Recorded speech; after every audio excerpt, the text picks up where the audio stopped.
શ્રી ગણેશાય નમઃ. નમસ્કાર દર્શક મિત્રો. ધર્મજ્ઞાનમમાં આપનું સ્વાગત છે. કમૂરતા ક્યારથી શરૂ થશે અને ક્યાં સુધી રહેવાના છે? કમૂરતામાં આપણે વિશેષ કયા કાર્યો ન થઈ શકે? કમૂરતા એટલે જે દિવસે સારું મુહૂર્ત ન હોય એ કમૂરતા.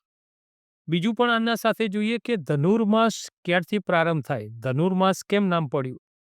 અને આ કેમ શુભ કાર્ય નથી થતા એની આપણે માહિતી જોઈએ. તો સૌથી પહેલું તો જોઈએ તો કમૂરતા ક્યારથી શરૂ થાય છે? તો કમૂરતાનો પ્રારંભ માગશર સુદ પૂર્ણિમાને રવિવારે, માગશર સુદ પૂનમને રવિવારે તારીખ 15/12/2024ની રાત્રે 10:10 કમૂરતા શરૂ થશે. સૂર્ય જે છે એ ધન રાશિમાં આવશે. તે કઈ તારીખ સુધી રહેશે? ક્યાં સુધી? 1 મહિના સુધી રહેશે. પોષ વદ એકમ ને મંગળવાર તારીખ 14/1/2025 ના સવારે 8:54 સુધી સૂર્ય ધન રાશિમાં રહેશે. એટલે આખું ધન રાશિનું જે સૂર્યનું ભ્રમણ જે છે એ કમૂરતા તરીકે આપણે ધનારક કહેવાશે. ધન રાશિમાં સૂર્ય આવવાથી એ કમૂરતા રહેશે. કમૂરતા કેમ થયું નામ? તો કહેવાય છે કે ધન રાશિ એ ગુરુની અધિપત્યવાળી રાશિ છે. બે રાશિ એવી છે કે ગુરુનું અધિપત્ય ધરાવે, એક ધન રાશિ અને એક મીન રાશિ. ગુરુની રાશિમાં સૂર્ય જ્યારે આવે ધન રાશિ અને મીન રાશિમાં, ત્યારે ગુરુનું બળ કમજોર થઈ જાય છે. ગુરુનું બળ જે છે પ્રભાવહીન થઈ જાય છે. એટલે સૂર્ય પણ કમજોર બની જાય છે. ગુરુ અને સૂર્ય બે એક સાથે હોવાથી બંને કમજોર બની જાય છે.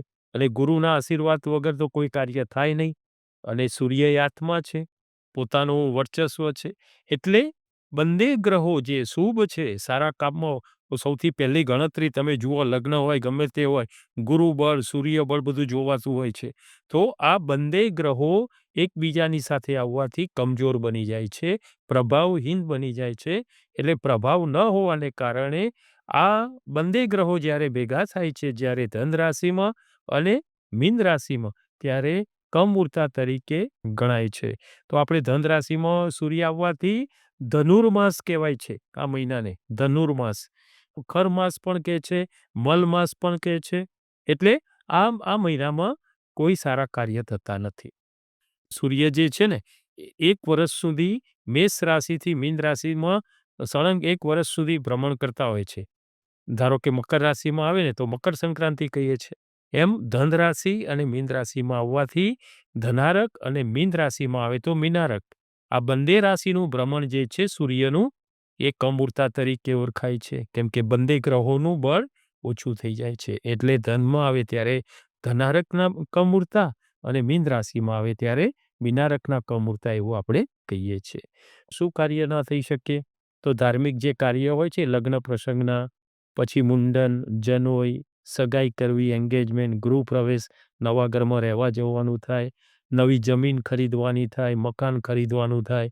આ બધી વસ્તુઓ આપણે જે મુહૂર્તો સારા ન હોય એવા ટાઈમમાં આપણે કરતા નથી. તો આ મહિનામાં ધનુર્માસમાં પણ આવા શુભ કામ થઈ શકતા નથી.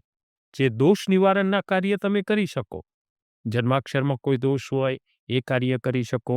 કોઈ બી નડતરવાળી વસ્તુ હોય, કોઈ બી તકલીફવાળી વસ્તુ હોય, નેગેટિવ કોઈ વસ્તુ હોય, એનું જે ઉકેલ માટેની જે વિધિ હોય એ બધી તમે કરી શકો. બાકી શુભ કર્મ કરી શકાતા નથી.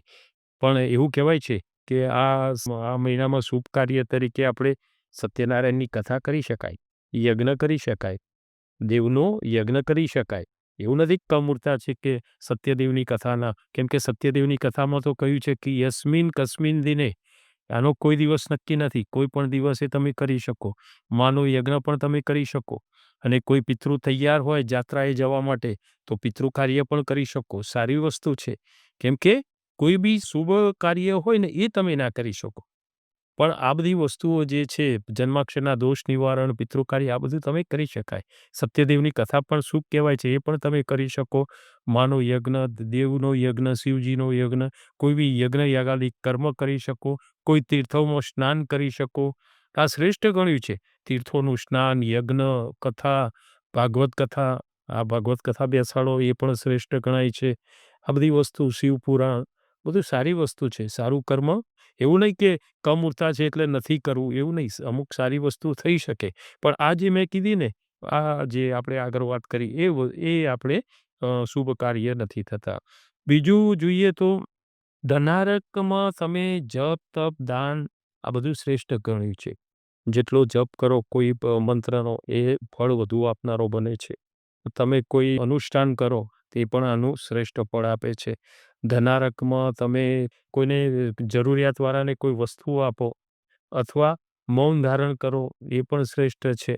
તો આ ધનારકનું જે પિરિયડ છે કમૂરતાનો એ આપણે કીધું ને કે 1 મહિના સુધી એટલે ઉત્તરાયણના દિવસથી બધા આમ તો મુહૂર્ત જ્યારે દેવ ઉઠી 11 થાય ને ત્યારે બધા શુભ મુહૂર્ત ચાલુ જ થઈ જાય છે. પણ અમુક વખતે આવા ગ્રહોના ભ્રમણના લીધે અમુક વખતે હવે પછી એ પણ એવું આવશે કે ભાઈ હોળીનો ઓરાષ્ટક આવશે.